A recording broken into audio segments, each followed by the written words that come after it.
Hi hello' guys good morning. তো আমি ইমান দিনে এইটো ব্যৱহাৰ কৰি আছিলোঁ মেজাৰিং টেপ। তো আজি এইটো কিনিছিলোঁ যোৱাকালি বস্কো লেজাৰ ডিজিটেল। তো এইটো তাকে ফিটিং কৰি আছোঁ, এতিয়া লগাই আছোঁ, চাই আছোঁ। আজিকালি মানুহে মানে ফিটাটো ধৰিবলৈ অলপ বেয়া পায়, ছাইডত গ'লে কয় এই লেজাৰ ব্যৱহাৰ কৰিব লাগে, হেৰি কৰিব লাগে।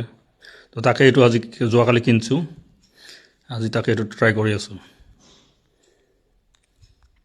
যোৱাকালি ইউটিউবত চালোঁ যদিও মানে ইমান শিকিলোঁ অলপ অলপ কিবা কিবি, তাকে আজি মই নিজে ট্ৰাই কৰি আছোঁ।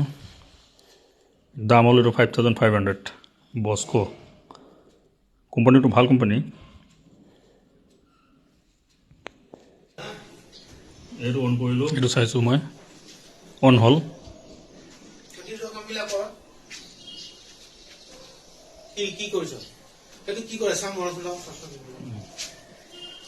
হ'ল আমি এতিয়া এইটো মেজাৰ কৰি ৱাললৈ মাৰি চাইছোঁ।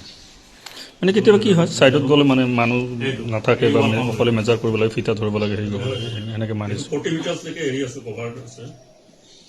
এইটো ইয়াতে দেখাইছে 3.25 মিটাৰ। ঠিক আছে বাৰু, এইটো ট্ৰাই কৰি থাকিম, এতিয়া মেজাৰ কৰি থাকিম, বাকী শিকি থাকিম লাহে লাহে। ধন্যবাদ।